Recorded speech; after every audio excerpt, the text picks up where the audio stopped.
Vamos dar continuidade aqui ao nosso seminário para a segunda mesa do dia, com o título Dinâmicas de Raça e Gênero, Antirracismo, Feminismos e Masculinidades, com Alain Augusto Ribeiro e Terra Johari.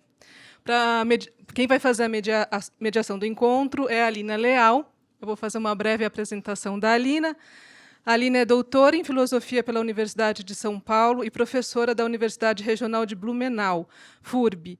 Professora colaboradora do Programa de Pós-Graduação em Desenvolvimento Regional, também da FURB, e coordena o curso de Filosofia na mesma universidade. É membro dos GTs de Filosofia e Gênero e de Filosofia e Raça da Associação Nacional de Pós-Graduação em Filosofia, ANPOV, e pesquisadora associada da Associação Brasileira de Pesquisadores Negros, ABPN, e é coeditora do blog Mulheres na Filosofia. Eu quero agradecer muito a presença e a participação de vocês no seminário. E, antes de passar a palavra para a Alina, o Tadeu Breda, coordenador da Editora Elefante, vai falar um pouquinho para a gente sobre essa mesa. Obrigado, gente. Muito rapidamente. Apenas para agradecer mais uma vez o Centro de Pesquisa e Formação do SESC pela parceria. Agradecer todos os participantes, as participantes dessa mesa, ressaltar que foi uma curadoria coletiva, né? Todo mundo participou e ajudou na composição das mesas. E é isso. Dizer que os nossos livros da Bell Hooks estão à venda ali na frente, caso alguém tenha interesse. E é isso. Bom debate a todos. Obrigada, Tadeu. Boa noite a todas as pessoas que estão aqui.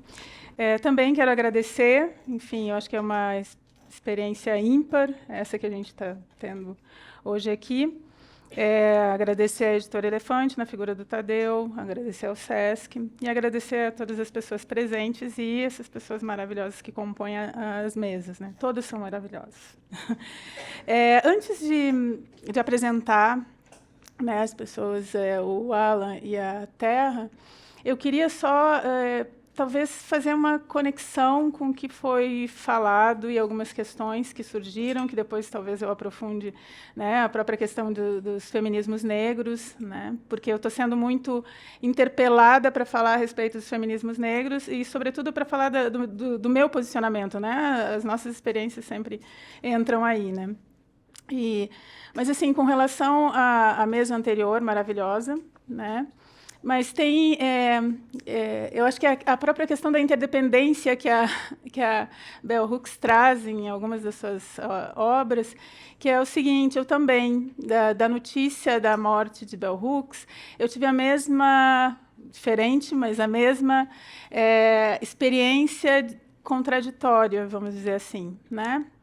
Porque eu também estava fazendo um movimento para desenvolver um pós-doc com Bell Hooks. Então, já estava em contato com algumas pessoas da universidade, em Berea College, e depois, em julho, esse contato silenciou totalmente, né? E aí não fiquei sabendo, enfim, o que estava acontecendo, e veio a notícia. Eu não estava no museu, estava no consultório odontológico com os meus filhos, mas fiquei assim, não sabia onde eu estava, na verdade, né? E isso me atravessou muito, assim. E aí que está, e é isso que eu quero trazer também, essa perspectiva da interpelação.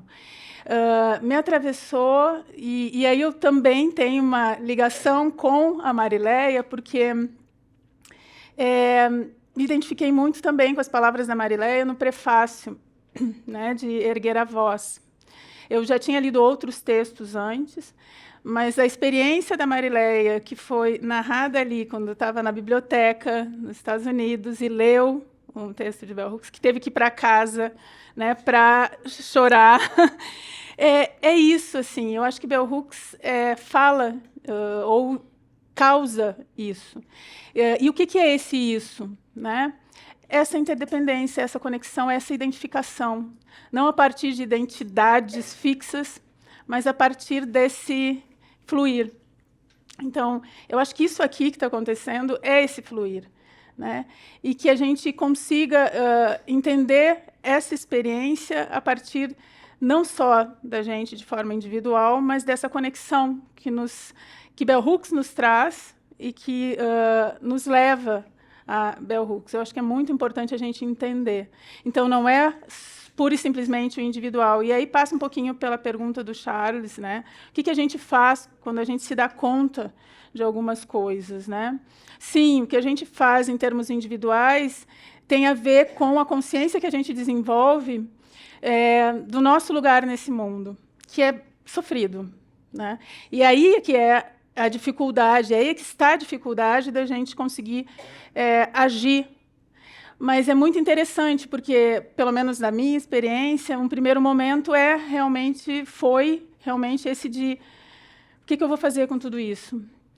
E olhando para trás, desde o meu primeiro contato com Bell Hooks, eu já fiz muita coisa com tudo isso. Então, não tem uma receita pronta. É no fazer que a gente descobre, né, o que a gente vai fazer. Eu acho que isso é muito importante. Então, assim, e acredito que dos livros de Bell Hooks, independente de qual livro, eles provocam isso, né? Provocam a gente de algum lugar, do lugar em que a gente esteja. Então, acho que isso é muito importante colocar aqui. Mas eu não vou me estender, porque a gente tem a próxima mesa, tem a fala do Alan e da Terra. E aí, o que eu quero dizer, né, que tem a perspectiva que eu acho, né, das masculinidades, feminismos, né, dinâmicas de raça e gênero, antirracismo, feminismos e masculinidades. Para, talvez, se der tempo, né, falar um pouquinho dessa questão dos feminismos, né, ou as questões de gênero no sentido mais amplo, das sexualidades, enfim. Mas eu vou apresentar o Alan, que vai falar, e a Terra. Opa, prendeu aqui. O Alan Augusto Ribeiro é professor do Instituto de Ciências da Educação da Universidade Federal do Oeste do Pará, e sede UFOPA, doutor em Educação no Programa de Pós-Graduação em Educação da Universidade de São Paulo, mestre em Antropologia pelo Programa de Pós-Graduação em Sociologia e Antropologia da Universidade Federal do Pará, pesquisa raça, classe, gênero, masculinidade, sociabilidade juvenil, educação escolar quilombola, desempenho escolar, relações étnico-raciais para a educação escolar. É líder do grupo de estudos de pesquisas de raça, educação e etnicidades na Amazônia. Integrante colaborador do grupo de estudos e pesquisas EDGES, da USP.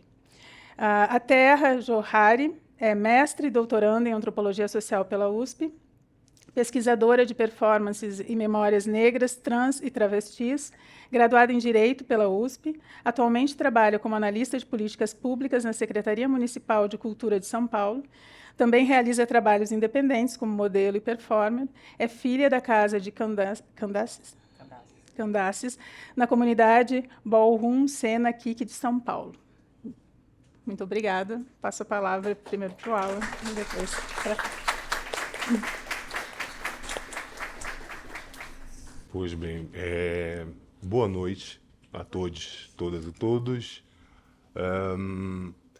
Enquanto eu pensava em iniciar minha fala, hoje no hotel, por volta das 2, 3 da tarde, eu vi uma reportagem sobre 40 mil pessoas na Espanha chamando um jogador negro brasileiro de macaco, né?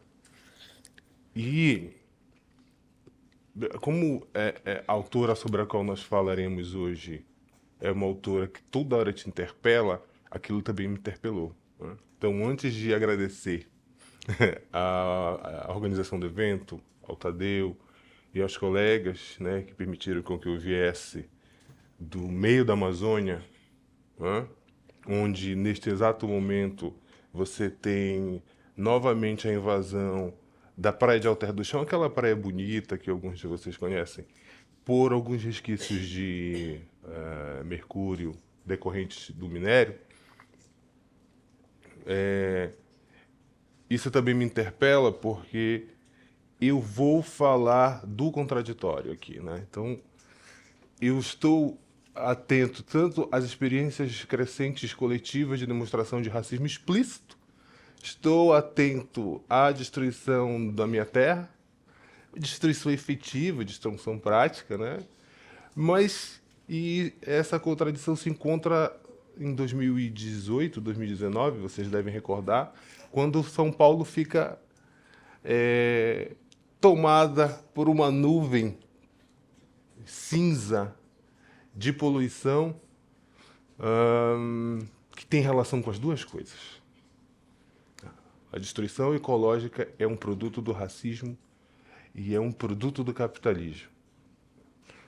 E é a partir dessa cisão, dessa inscrição e dessa contradição que eu vou falar um pouco sobre o que significa ser homem nesse país. Ou melhor, se dá para falar disso, né? Ao registrar isso, eu quero pedir licença para voltar para te explicar por que eu comecei a ler Bell Hooks. Eu estava no doutorado, aí eu fiquei me perguntando onde é que eu me meti, por que eu não fiquei no Pará, né? Eu me perguntei o que eu vim fazer aqui na USP, porque eu estava numa universidade, sobretudo branca, da classe média e da elite local, e tentando aprender a melhorar o inglês, tentando ler essas coisas complicadas desses autores europeus que se liam muito na USP. E aí eu comecei a conversar com alguns colegas negros daqui. Um deles é um meu grande amigo, Davidson Faustino, né? E a gente começou a conversar e ele me passou uma literatura, não foi a Bell Hooks, me passou uma literatura de um autor, e aí nesse processo de pesquisar, eu cheguei na Bell Hooks num livro, na verdade não um livro, mas num artigo chamado Essencialismo e Experiência. Esse artigo, ele é republicado no Black Lux, né, como capítulo. Porque quando eu apresentava meu projeto, meus colegas, incluindo a minha orientadora, sempre diziam para mim assim: olha, você tem que aprender a falar como pesquisador. Os meus colegas pesquisadores negros sabem o que é isso, né? Você começa a falar e eles dizem assim: você precisa escrever como pesquisador lá. Você está falando de você. E como a professora Mariléia falou muito bem, a nossa disputa é quebrar esse paradigma. E ela acontece nos últimos 30, 40 anos. É a inserção de intelectuais negras, intelectuais negros nas universidades, intelectuais cisgêneros, intelectuais transgêneros, que vai permitir com que eu possa hoje, como professor, dizer para os meus alunos: você não precisa se preocupar em escrever como pesquisador, tá?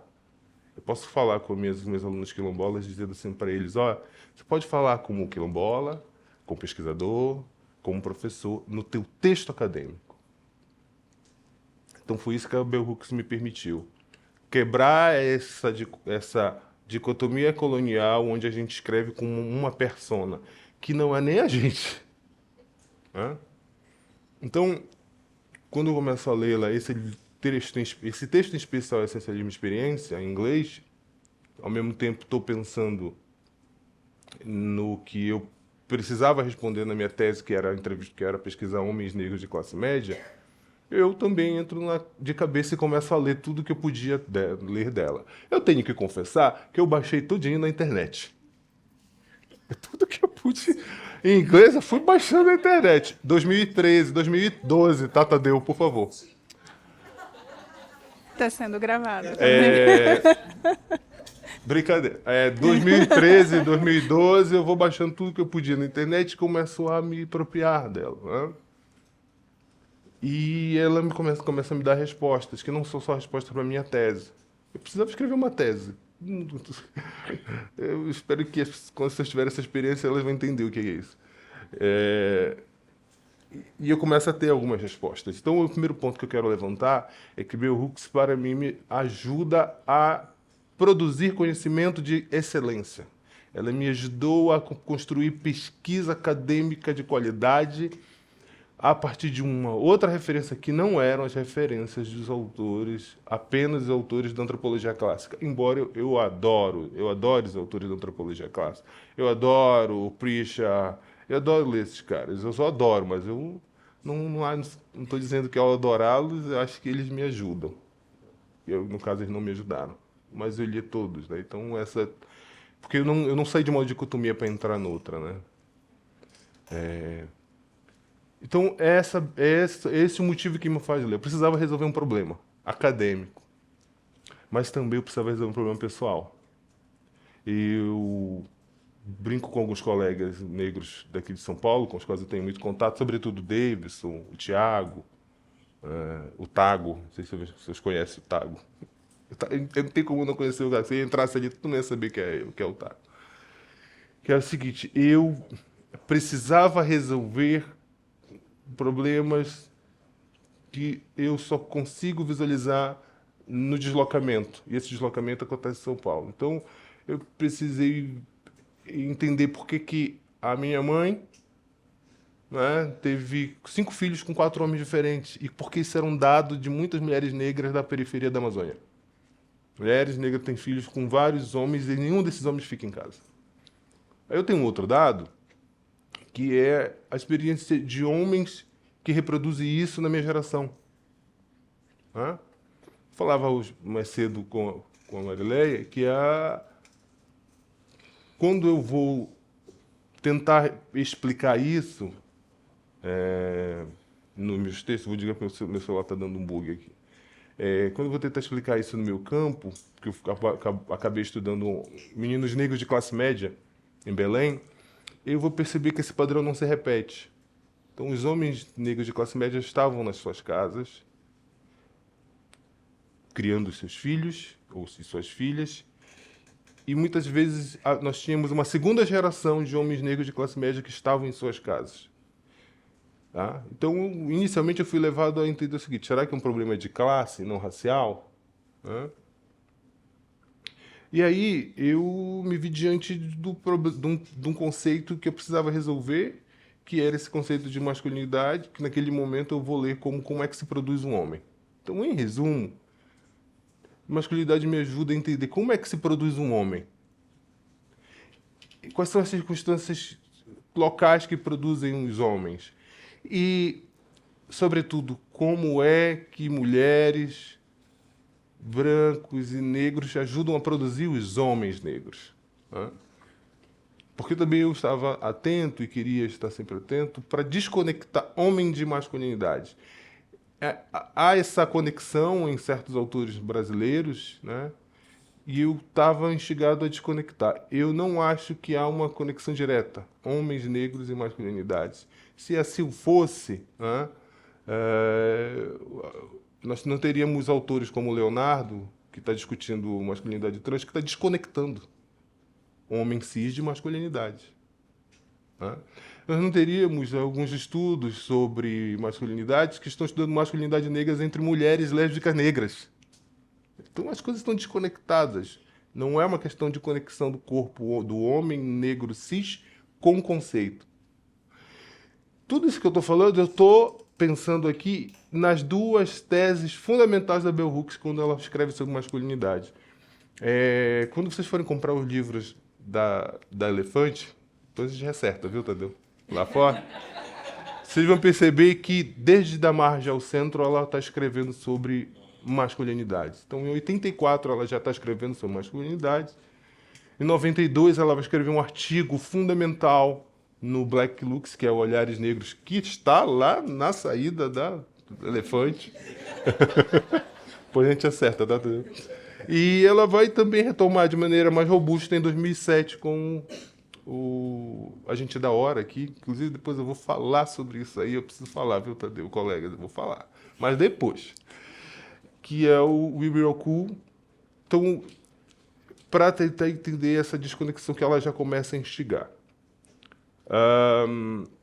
Dessas 2 principais teses de Bell Hooks sobre para entender masculinidade, eu destacaria a primeira, que é uma que eu poderia chamar de tese da emasculação, que alguns intelectuais e panafricanistas vão ler do jeito completamente oposto ao que a Bell Hooks lê.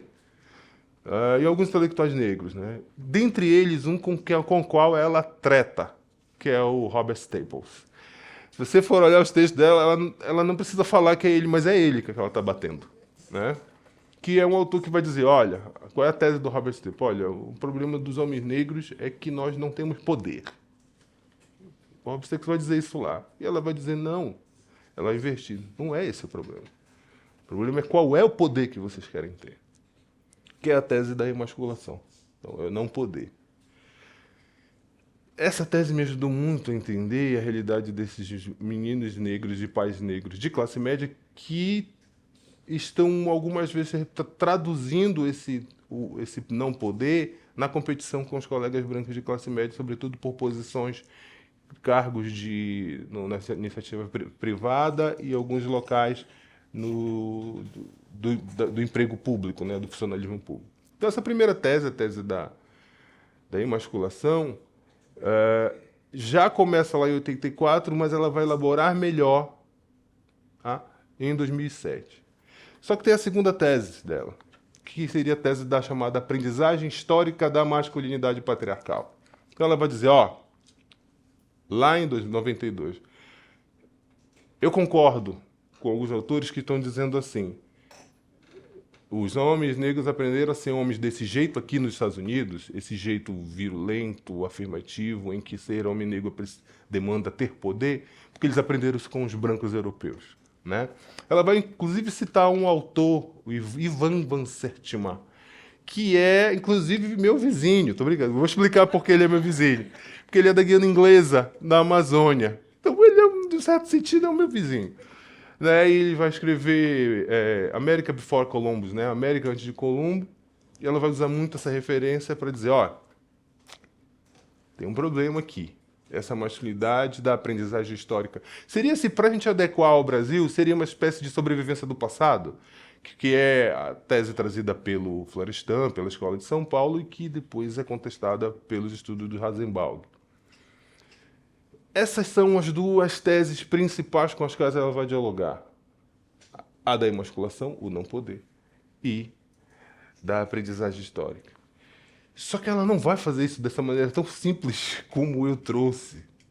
Ela vai trazer tanta contradição, de modo, inclusive, no próprio livro de 92, o Black Lux, ela vai dizer as contradições são parte da experiência histórica das comunidades negras norte-americanas ou estadunidenses.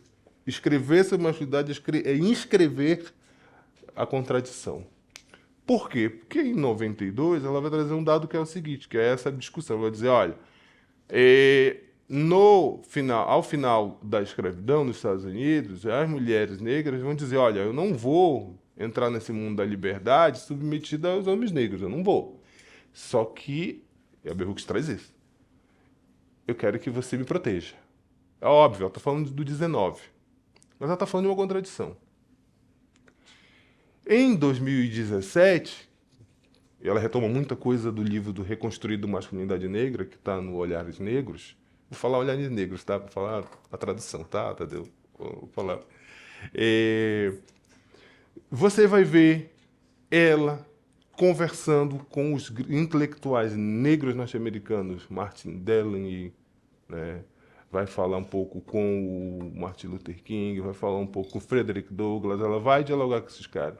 E eu conversava um pouco mais cedo também com os colegas, dizendo assim, que ela tem uma maneira de te levar a interpretar o autor e você só descobre que você está pensando como ela depois de alguns anos. Por exemplo, este ano, depois de mais de 10 anos que eu comecei a ler, quase 10 anos, eu descobri que ela tem uma coisa que ela faz assim. Martin Delany talvez estivesse pensando que E aí você acha que o Delany exatamente pensava do jeito que ela descreveu, mas é a capacidade de escrita que ela tem, e que eu sinto que foi muito bem preservada nessas traduções, de trabalhar com as palavras. E esse é o trabalho que eu acho que a mesa anterior nos trouxe já aqui. O trabalho com uma escrita que é uma escrita generosa. Eu conversava também com a Marilé mais cedo, que quando eu estava na graduação, entrei na graduação em 2003, né?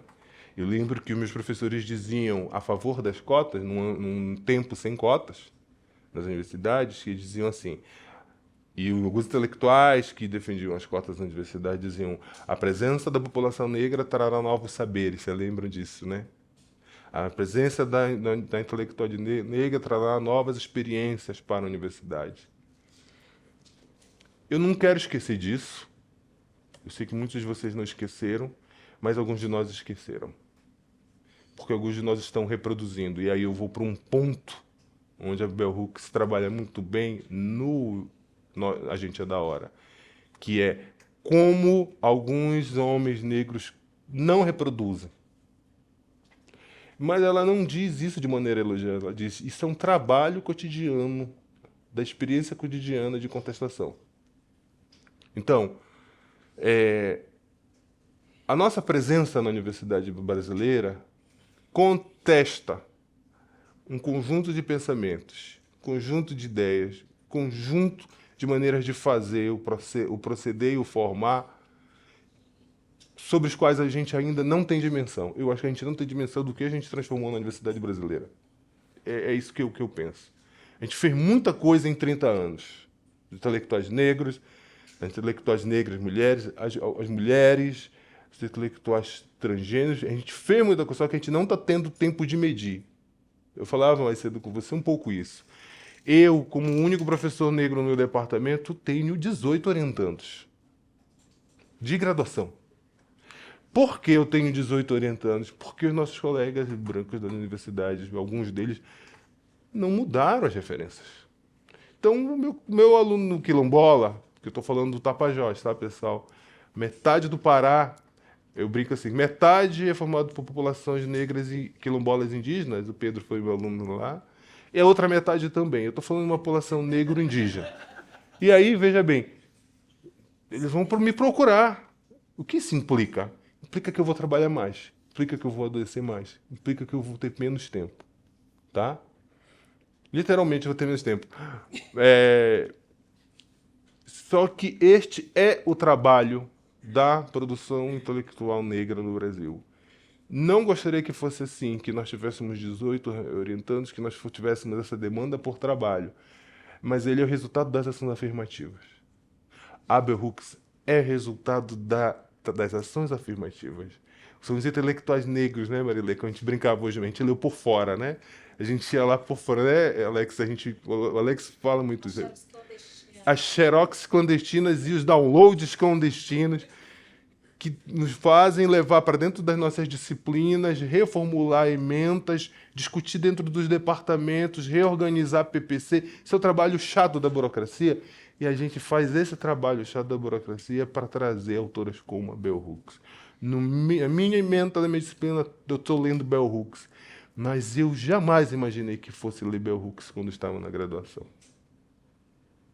Então, essas conexões que eu fui trazendo nessa minha fala, de trazer o problema do local, da produção do lugar do negro, é importante para a gente. Então, eu vou reorganizar toda a minha fala dos últimos 10 minutos, nos últimos 3 minutos, aí, de dizer assim: as experiências negras brasileiras ainda precisam ser computadas, precisam ser sistematizadas, cartografadas. Elas são muito diferentes daquelas que ainda fizemos como referência no Sudeste.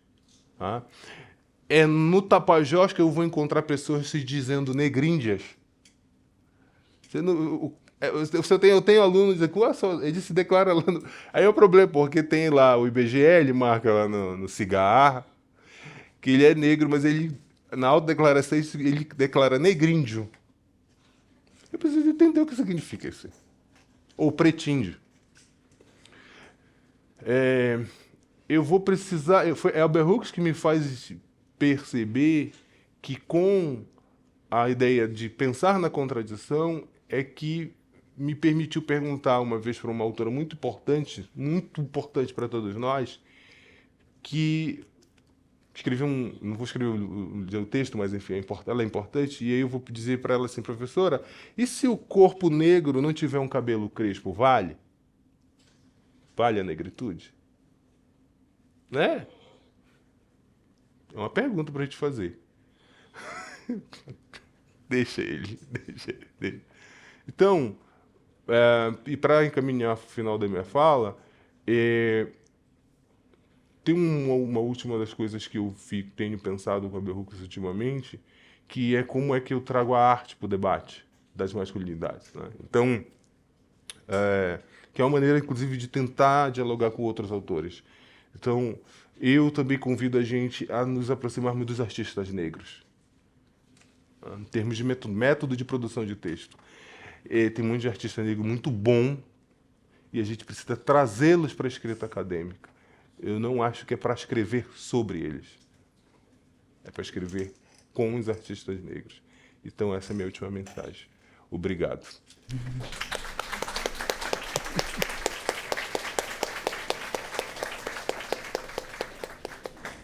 Passo a palavra agora para a Terra. Boa noite, gente.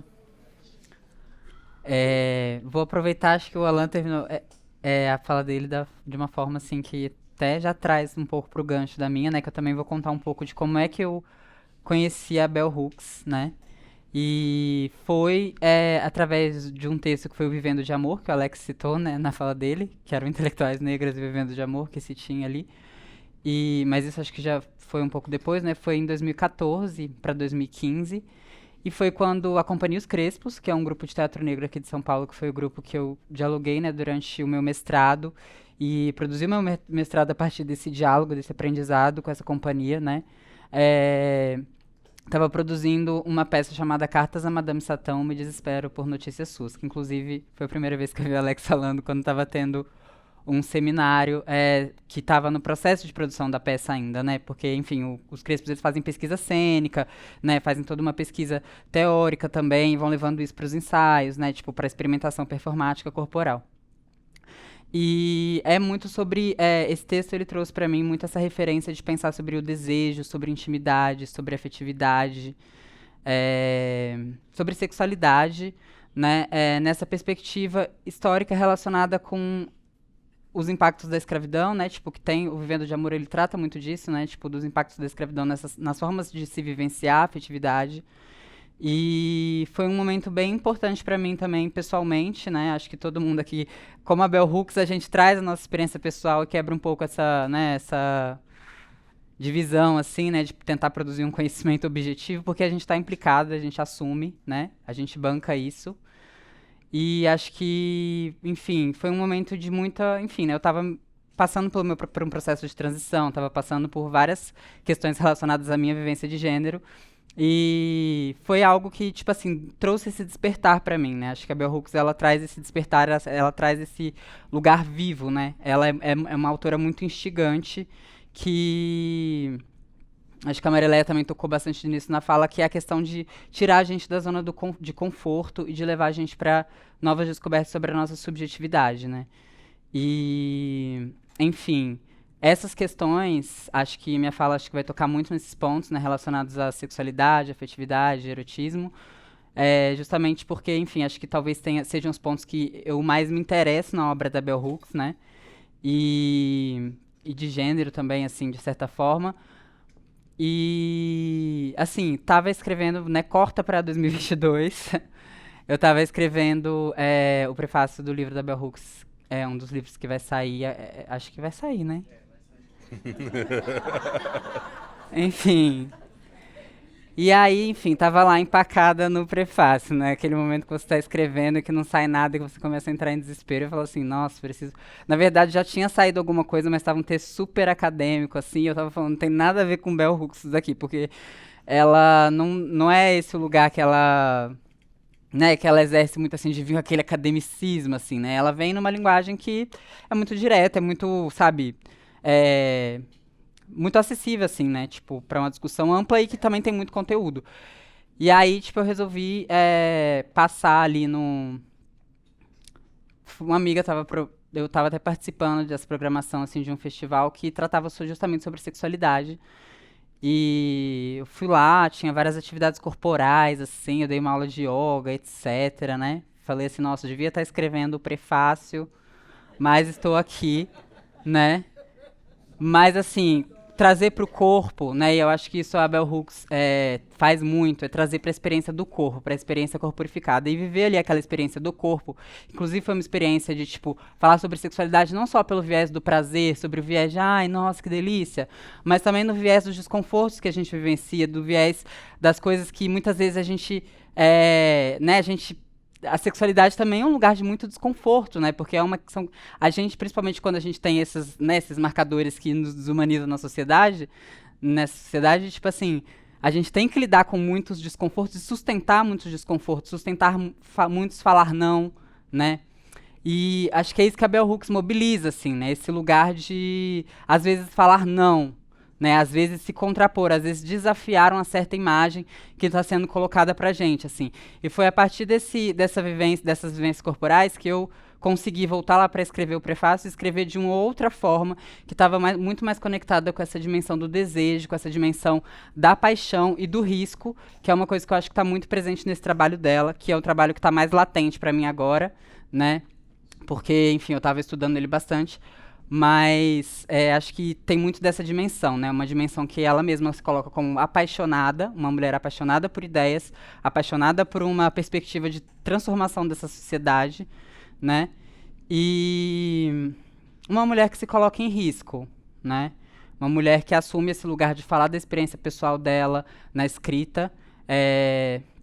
Esse livro, Cultura Fora da Lei, é um livro em que ela vai falar também, em alguns momentos, sobre essa experiência dela com a performance, com a arte da performance, e como ela considera esse lugar, né? A performance é esse lugar de você se expor, de você vir aqui, né? Agora eu estou performando para vocês esse lugar de meio acadêmica, né? Mas acho que, como a Marilé falou, acho que não é tanto de especialistas assim, né? Mas a gente vem aqui e assume esse lugar dessa presença mesmo, né? E muitas vezes a gente investe certas posições, certas personagens, e para Bell Hooks isso é um lugar de autorrecuperação, né, também.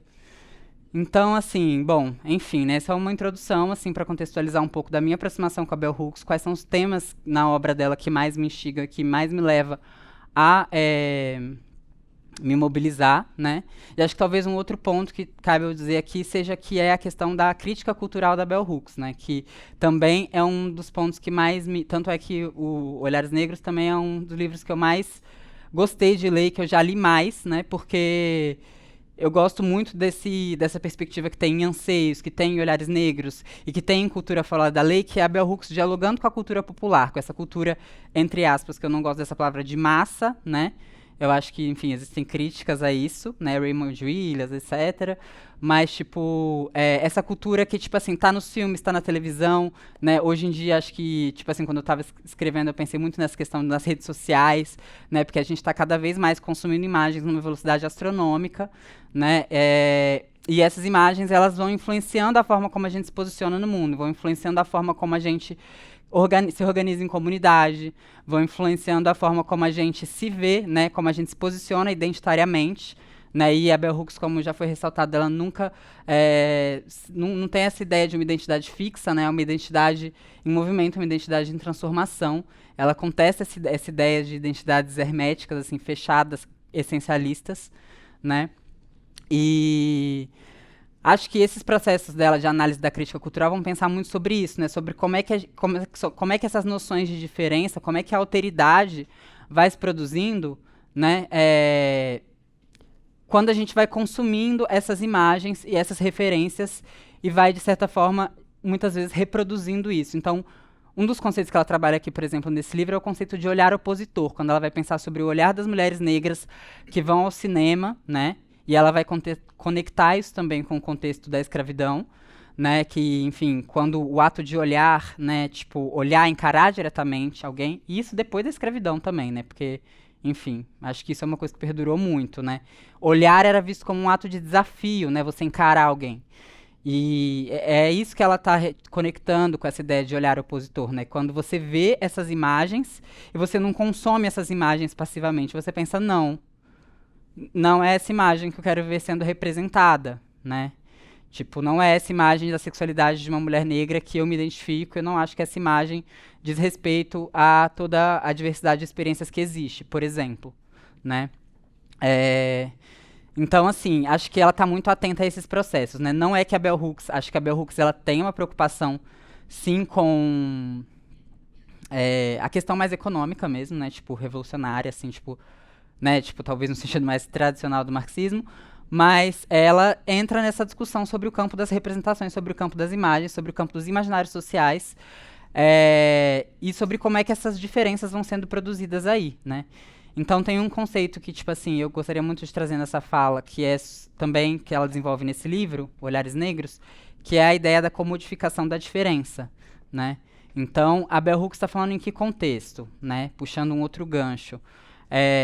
Nesse lugar dos estudos culturais. Os estudos culturais aí é da segunda metade do século XX, foi uma coisa que já foi mais indo para o final do século XX, e também quando foi se considerando a cultura, né, a ideia de cultura, começou a ter uma efervescência de discussões, né, mais forte, assim, em torno da cultura, assim, né, tipo, sobre essa questão de pensar mesmo esse campo das representações, dos imaginários sociais e dos modos de vida, né, da cultura também como modo de vida.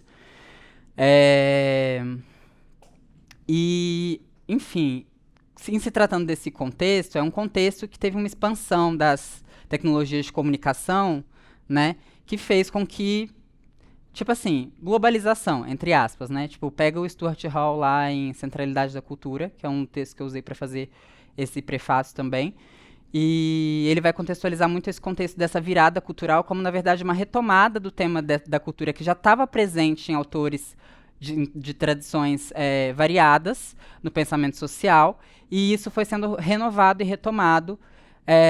E a Bell Hooks é uma das autoras que faz isso, né? Tipo, ela se insere nesse campo da crítica cultural. No Cultura Fora da Lei, ela até dá uma gongadinha, né? Do tipo assim, ai, agora que os homens brancos descobriram que existem estudos culturais, minha obra começou a ser aceita como uma obra revolucionária e que mescla, né, tipo, o pessoal com a teoria e que, enfim, é uma obra revolucionária, né? Mas, enfim, tipo, ela já vinha fazendo esse trabalho e ela, né, tipo, vai entrar aí nesse universo de discutir esse campo das representações. Então, essa ideia de comodificação da alteridade vem muito nesse sentido de que, assim, a diferença é colocada como um a mais, um temperinho a mais ali, né? E é tipo a representatividade vazia, sabe? Tipo, quando você coloca lá a pessoa negra, por exemplo, sei lá, num seriado, e a pessoa vai reproduzir exatamente todas os mesmos estereótipos que já estão super sedimentados e super consolidados, né? Por quê? Porque existe um fascínio pela diferença, né? Tipo, ela fala sobre uma crise do sujeito, né, desse sujeito hegemônico da modernidade ocidental e que precisa estar todo o tempo consumindo alguma coisa diferente, entrando em contato com esse outro. E uma das principais críticas que ela vai fazer é justamente sobre essa questão de como o desejo passa a ser despolitizado, esse desejo pelo outro. Então, o racismo foi superado porque, sei lá, o homem branco se casou com uma mulher negra, porque ele se apaixonou por uma mulher negra, né? Como é, por exemplo, o caso do filme O Guarda-Costas, por exemplo, que ela vai analisar no Cultura Fora da Lei, né? Em que ela vai criticar justamente essa despolitização do desejo, né? Como esse processo do desejo se despolitiza, assim. Então, tipo, as diferenças, né, os processos de produção de diferença, eles estão muito ligados a esse contexto, né, esse contexto de um capitalismo. Ela está falando dos Estados Unidos, né, gente? Então, os referenciais dela são de lá, praticamente, né? Mas esse contexto de capitalismo tardio, vamos colocar assim, nesse contexto em que, tipo, né, tipo, as tecnologias da informação, elas assumem um papel preponderante até como uma infraestrutura material do capitalismo. Então, patriarcado, supremacista branco, capitalista, tá aí, né? Ela fala que, ela até comenta num texto assim, tipo, um cara uma vez foi lá me fazer uma entrega, né? E ele falou assim, eu acho que eu tô lendo um livro seu, mas acho que você fala muito de uma expressão. Você repete muito uma expressão. Ela, patriarcado, supremacista branco, capitalista. Tipo assim, ela já sabia qual que era. Mas ela fala, tipo assim, não tem como você, né, desvincular uma coisa da outra. Não adianta você querer se envolver em um movimento pela libertação negra se você continua propagando que as mulheres têm que ser subjugadas, né? Que talvez seria um pouco essa crítica, talvez, da tese da emasculação que você comentou, né? Tipo assim, que os homens negros precisam ter um poder patriarcal ali dentro do movimento negro, instituir aquela família negra tradicional, para que isso possa, né? Enfim, ela faz essa crítica. E aí é isso, assim, a Bell Hooks, ela vai então trabalhar muito com essa questão, assim, então quando ela vai falar, por exemplo, sobre sexualidade, ela vai ser muito enfática em dizer, assim, que, tipo, não é só porque você está falando explicitamente sobre sexualidade ou mostrando alguma coisa abertamente sexual que você está sendo revolucionário, que você está quebrando todos os tabus só porque você está fazendo isso, né?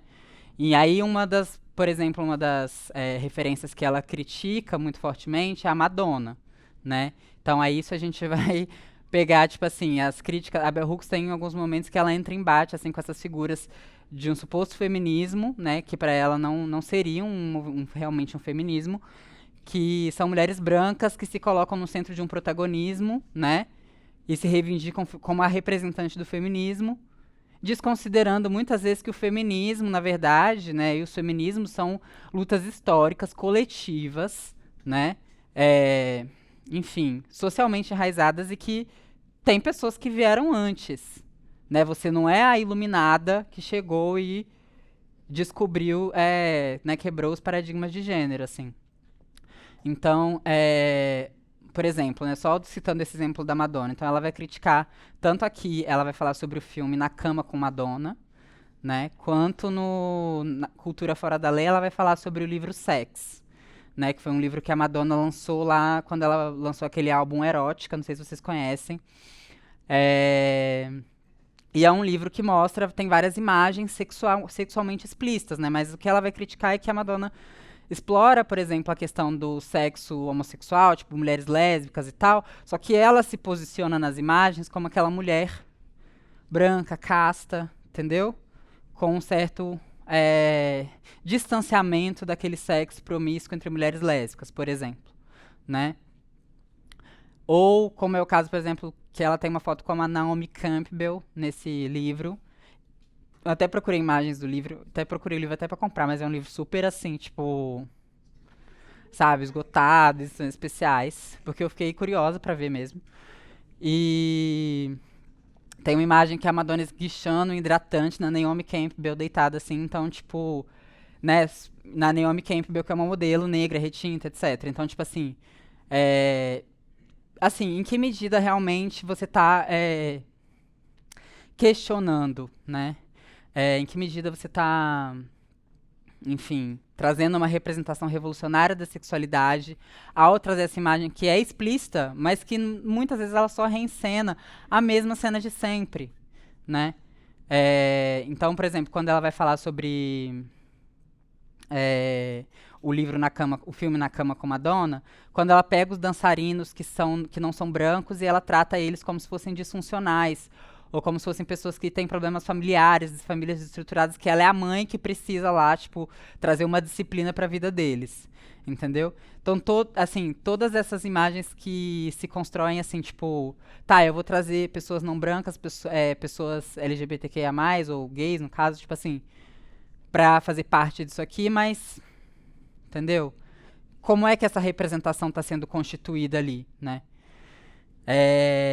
E aí, enfim, eu acho que talvez... Já tô indo pro final? Já, né? Ah, tá. Eu falei que eu ia falar pouco. Tentei ser discreta, né?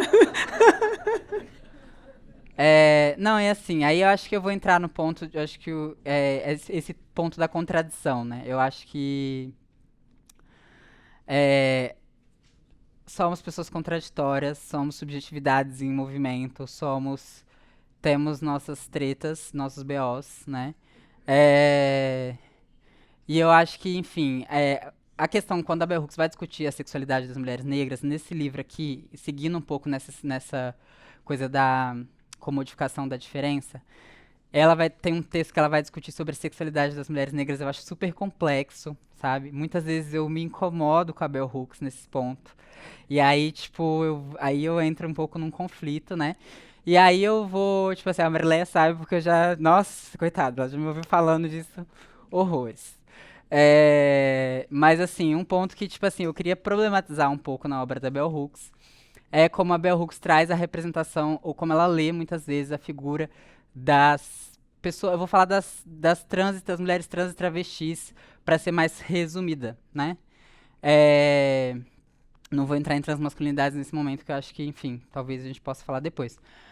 Mas, assim, no Cultura Fora da Lei, a Bell Hooks teve um momento que me incomodou muito o texto dela, quando ela falava sobre o filme Traídos pelo Desejo. Que é um filme onde um cara negro, né, ele é preso é lá naquele conflito da Irlanda e Inglaterra. E aí, tipo, ele é preso pelo exército opositor, né? E aí ele morre, e ele fica amigo do cara que capturou ele, do exército britânico, né? Não, do irlandês. Enfim. E aí ele fala assim pro cara, procura minha namorada, eu preciso que você procure ela pra mim, tipo assim, proteja ela pra mim. E aí ele chega lá e encontra a namorada, e a namorada é uma travesti.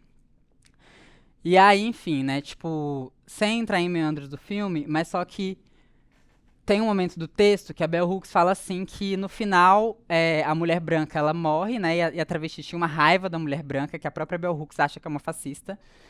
Só que ela interpreta a raiva dessa mulher, da travesti em relação à branca, como misoginia.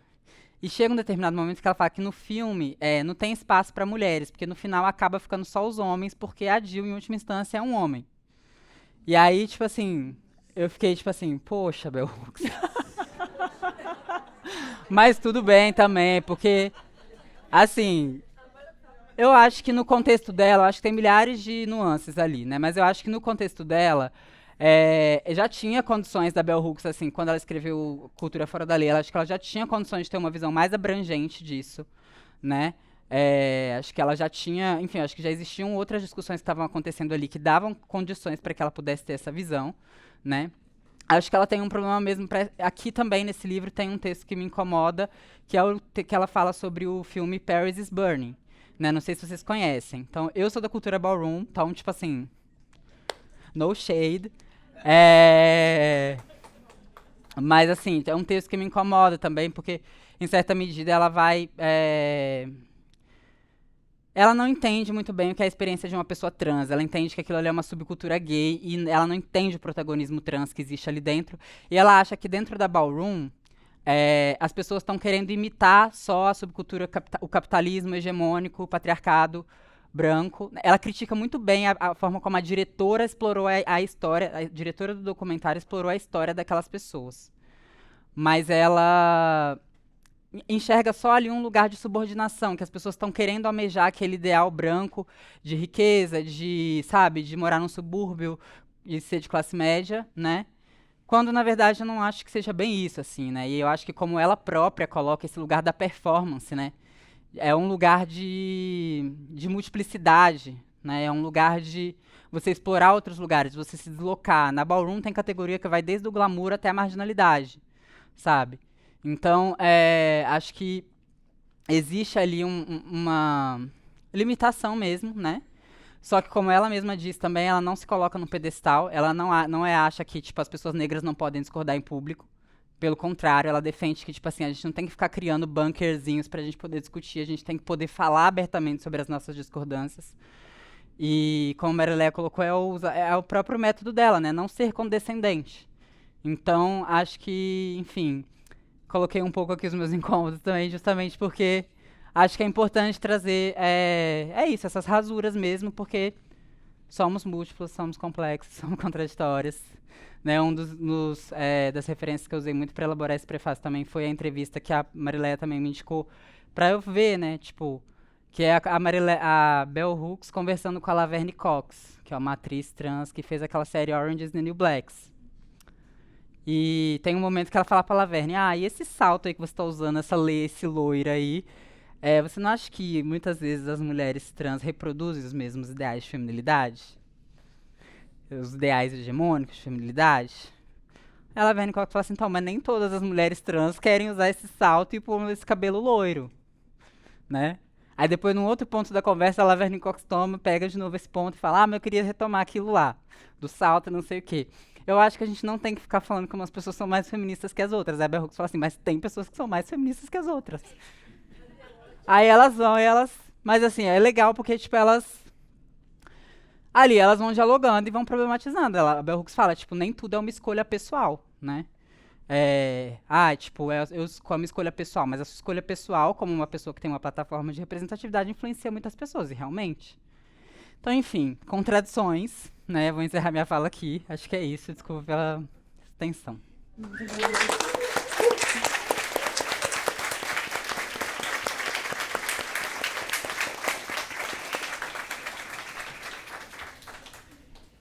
Bom, são 9h. A gente passa para as questões. Público.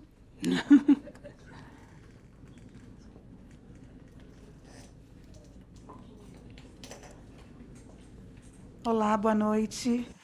Eu queria agradecer as duas falas, me tocaram profundamente, assim. Meu nome é Cristina, sou educadora, sou psicanalista, e queria, enfim, não sei se fazer uma questão, um comentário, mas acho que uma coisa que me tocou muito, acho que nas duas falas, foi o fato da gente não esquecer do corpo, de trazer o corpo para a cena. E como eu costumo trabalhar com formação de educadores sociais, assim, a gente está falando de alta complexidade, né? E a gente não tem como tirar o corpo fora. Então, queria pensar junto com vocês, né, como é que a gente coloca esse corpo na cena, pensando ou lembrando que ele está atravessado por muitos afetos, né? E como é que a gente vai manejando isso? Assim, acho que vocês já trouxeram alguns exemplos sobre. Acho que a gente vai manejando estando junto, né? Estando em comunidade, estando com, né, com possibilidade de interlocução e de olhar e de cuidado e de escuta. Mas, às vezes, tem afetos que nos atravessam que são muito difíceis de manejar, enfim, de digerir, de nomear, né? E eu estava lembrando de um texto da Bell Hooks que eu uso num dos cursos que eu dou para educadores sociais, que é sobre o erotismo na sala de aula, do Ensinando a Transgredir.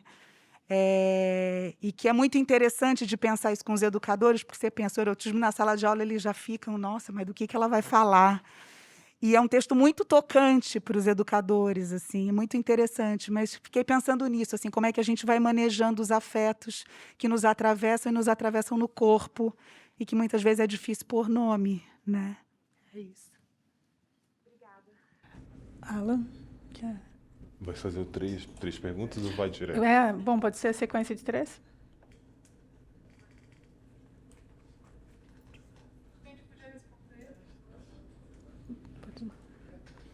Eu...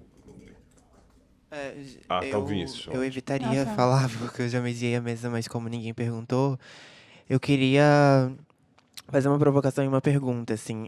Eu acho muito interessante a fala da Terra, desculpa, a fala da Terra, porque muitas vezes, lendo a Hooks, e eu falo por conta própria, eu trabalho com a Hooks há alguns anos, e eu evito lidar com alguns temas no pensamento da Hooks, porque são temas muito complexos, assim, a análise da Hooks é extremamente cisgênera, os textos que ela vai falar sobre mulheres lésbicas e pessoas trans são textos problemáticos, né? Eu acho que são contradições que eu considero muito importantes para entender como que o pensamento dela funciona, né? E como que a gente consegue operar dentro da mesma forma que o pensamento dela funciona para dar a ver essas contradições, porque eu acho que isso, de alguma forma, faz parte do próprio método que ela produz, né? E até que ponto, né, talvez, não, não, não, não ignorar essas contradições seja uma forma de entrar dentro entrar no próprio método dela, né, de pensar como ela mesma pensa.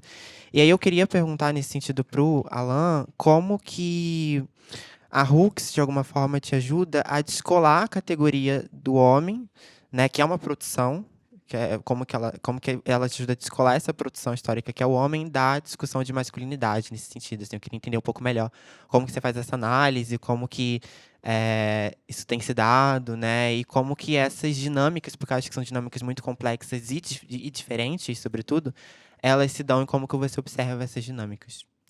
Thank you. Mais uma? Não? Alan? Vai. Eu vou começar com a Cristina. Cristina, eu acho que você traz um problema. Eu acho que se a Marilete tivesse aqui, ela me ajudaria melhor a responder. Ela tá. Mas eu tô brincando. Tá de uma cola. Olha só. Eu tenho meu doutorado na educação, e foi fazendo educação, foi lendo teoria educacional, que eu entendi como que eu eu tenho certeza que eu posso dizer que toda a produção da Bell Hooks, ou toda a produção não, deixa eu reformular. A Bell Hooks, ela conseguiu sair de um problema de muitos intelectuais, que é o adultocentrismo. Não é à toa que ela vai produzir para crianças. Por isso que eu sou fascinado por essa mulher.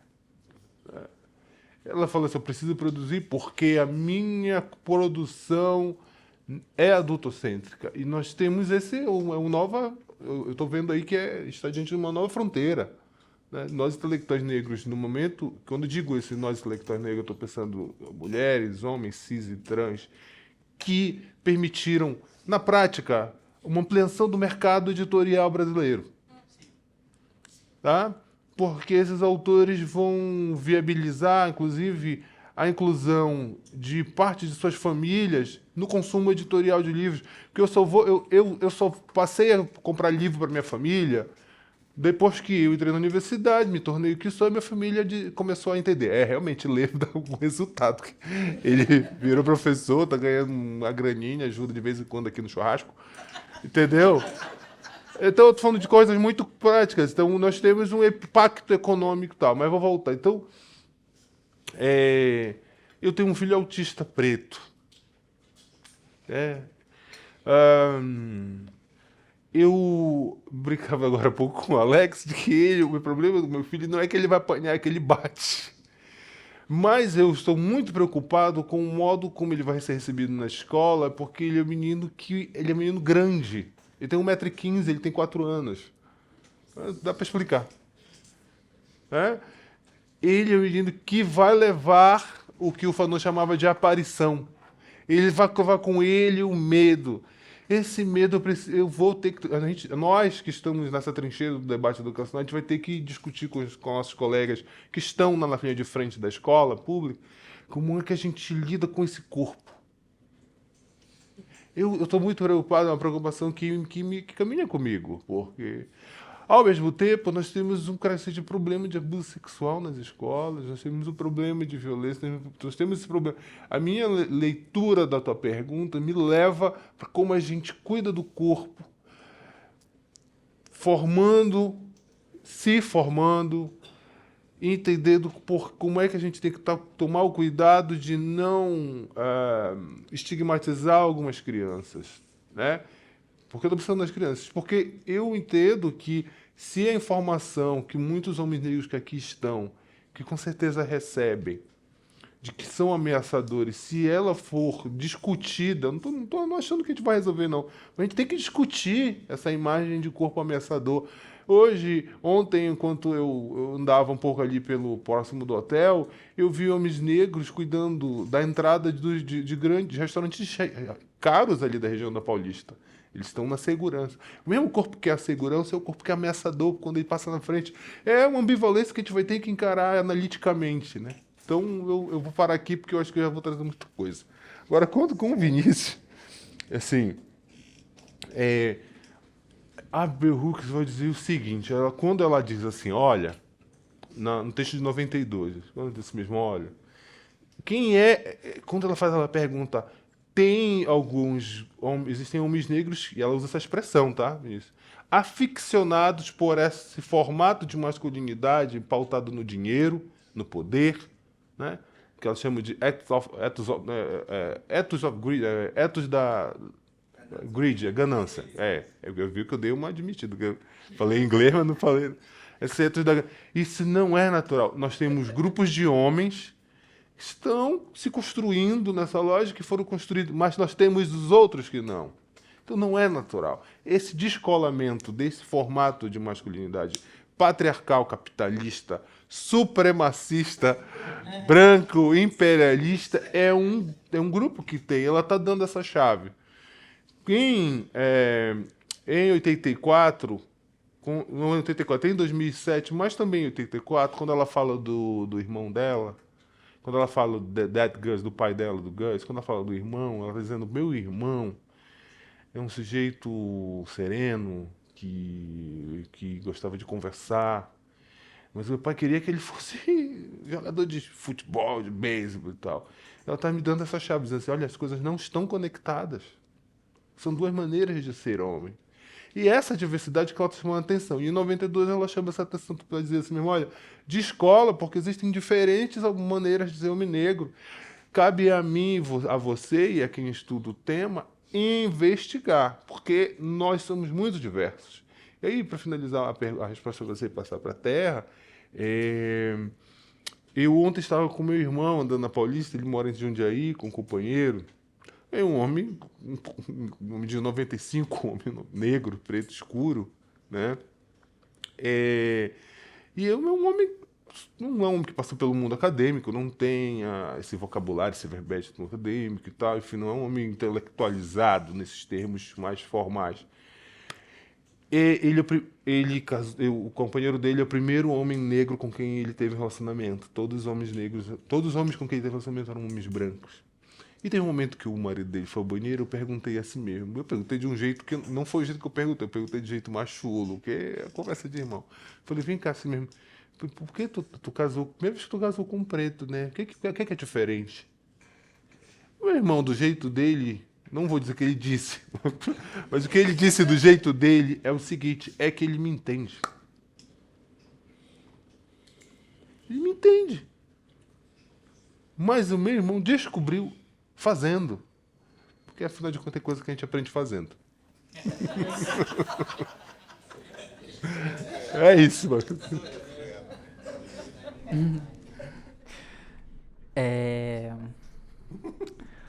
Ai, sobre o corpo, né?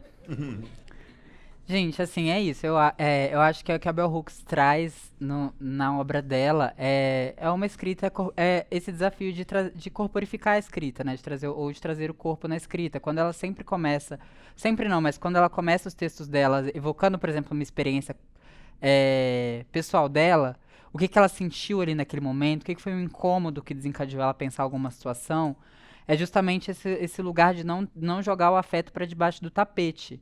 Né? O Alan comentou aí dos etnografias clássicas lá, né? Tipo, Brevis Priestner. O Malinowski, né?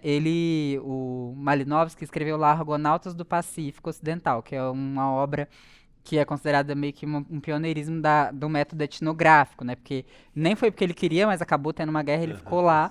E aí, tipo, ele fez uma etnografia, né? Aí, muitos anos depois Quando dá errado, dá certo. Pra eles é assim.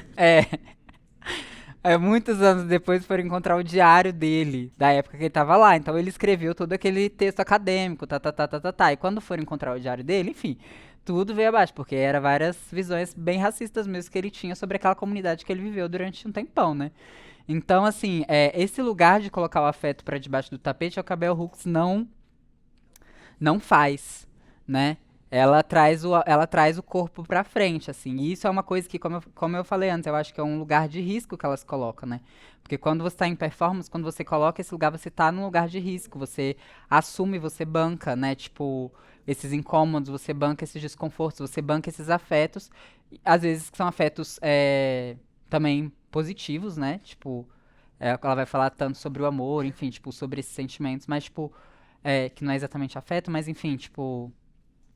Eu acho que ela é isso, assim, ela quebra um pouco esse lugar do racionalismo, de uma pretensa objetividade, que, como o Alan colocou, é uma objetividade que ela não tem como existir, porque a gente tem uma vivência corporificada, a gente tem uma história. Então, o meu ponto de vista, o ponto de vista dela, vai ser moldado pelas condições históricas da existência dela. Então, quando ela explicita que ela é uma mulher negra do sul dos Estados Unidos, que ela cresceu numa época que ainda era segregado lá, tipo, ainda tinha o Jim Crow, né? Então, tipo, ela vivenciou todo esse processo de sair de uma escola segregada, de uma escola só para negros e ir para escolas de branco, em escolas que já estavam mistas, né? Enfim, tudo isso vai moldando a forma como ela enxerga o mundo. E a teoria que ela produz é uma teoria de ponto de vista, é uma teoria que, tipo assim, não tem como estar desconectada, né? E é isso, assim, é sobre cada pessoa assumir essa corporalidade, né? Acho que ela argumenta por isso, por cada pessoa assumir essa corporalidade. E assumir esses afetos mesmo, assim, tipo, assumir que tudo isso faz parte da forma como a gente teoriza, né? O nosso saber é um saber corporificado, a gente aprende pelo corpo, né? A gente transmite nossos rituais, nossos procedimentos, nossa forma de se relacionar, tudo isso a gente vai aprendendo primariamente né, nessa vivência corporal mesmo, né? É, muitas vezes antes de a gente conseguir conceber isso dentro de uma palavra, mas, né, da linguagem em si, mas, tipo, enfim, acho que é um pouco isso. Sobre as masculinidades, assim, acho que talvez o que eu poderia colocar sobre a obra dela é um pouco dos textos que eu li, assim, né, eu acho que nesse Cultura Fora da Lei eu fiquei muito... Gostei bastante a forma como ela abordou a questão, por exemplo, do rap lá nos Estados Unidos, né, tipo assim...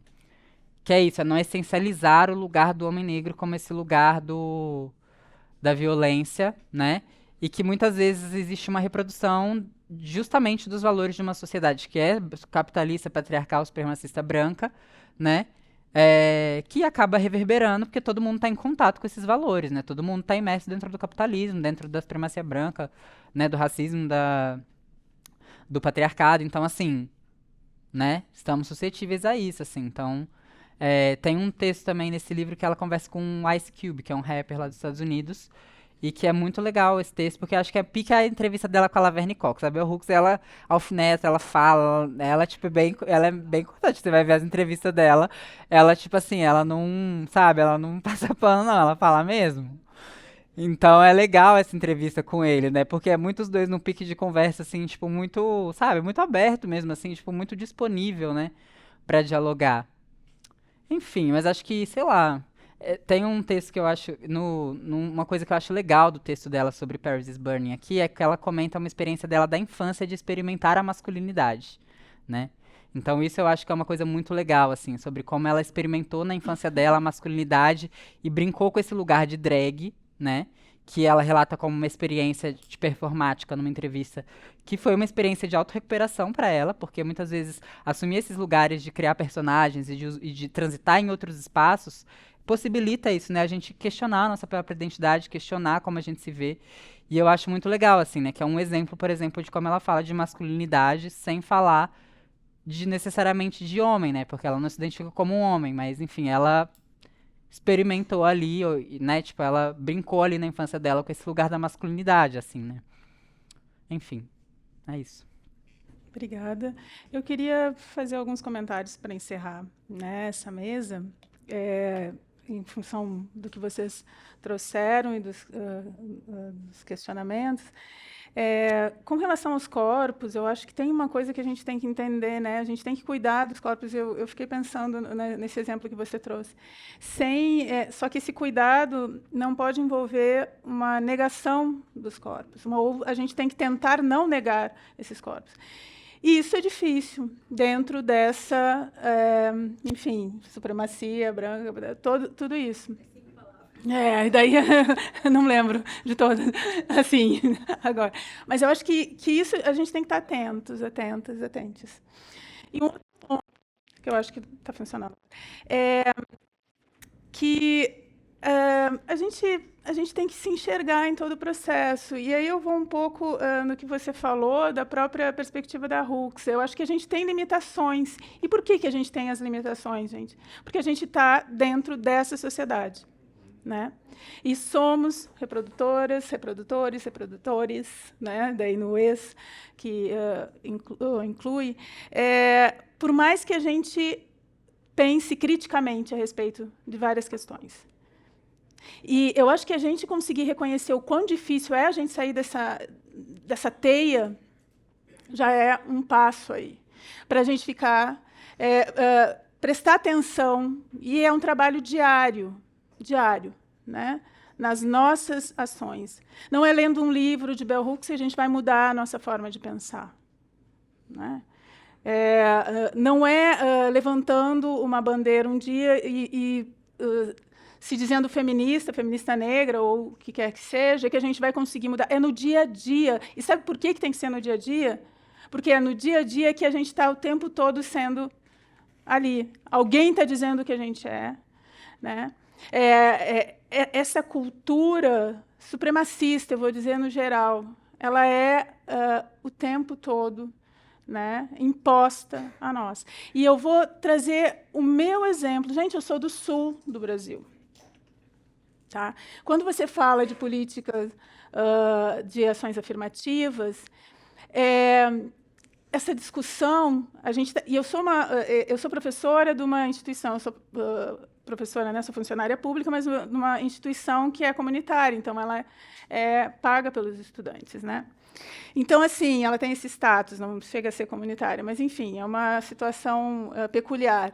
E o que eu vou dizer para vocês? Eu moro em Blumenau. Vocês entendem? Vocês entendem? Não entendo. Então, assim, a gente fala muito do que a gente tem que fazer, e dentro de uma universidade, em que a gente tem que trabalhar esses temas, que esses temas são trazidos. Mas vocês imaginam, um, dois, alguns estudantes, uma professora, 2 professores, 3, né, racializados dentro dessa universidade, tentando trazer esses temas. Então, por que eu estou trazendo isso? E aí, conectando com a tua fala, revisão das referências bibliográficas das disciplinas é complicadíssimo. É complicadíssimo. Trazer autores, autoras negros, indígenas, enfim, é complicadíssimo, gente. Por quê? Porque esses temas, eles são trabalhados por quem? Quando são trabalhados. É disso que a gente tem que falar, né? Então, muitas vezes eu tenho que me colocar... a minha fala não é para as pessoas negras, é para as pessoas brancas, para dizer, vocês têm que falar do lugar...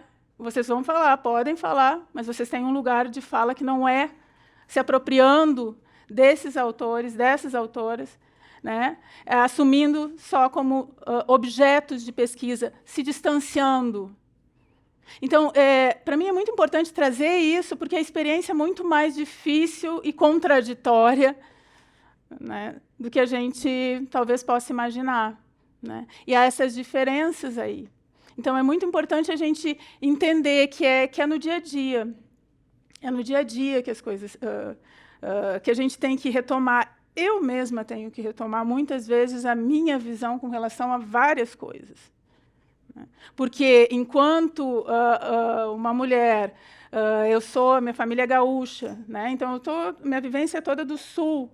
Né? A minha família reproduz e reproduziu, durante muito tempo, preconceitos. É o tornar-se negro, negra. Né? É o negar o corpo que a gente tem o tempo todo, porque, senão, é dolorido, gente. É dolorido. Então, a gente também tem que pensar em estratégias para conseguir, né, viver dentro desse contexto e reconhecer o tempo todo que é esse o contexto no qual a gente vive e tentar mudar. Claro que a gente tem que tentar mudar. Né? Então, só trazendo isso, e para finalizar, fazendo só uma provocação, não sei se é provocação, não sei, mas você trouxe 2 teses, que eu vejo 2 teses numa, né? Complementar.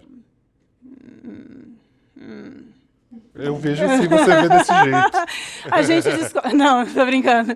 Mas, enfim, eu acho que não dá para a gente separar uma questão, né, da perspectiva do poder dessa aprendizagem dentro dessa sociedade patriarcal, porque é isso que a gente está aprendendo o tempo todo, né? É isso que a gente está reproduzindo o tempo todo.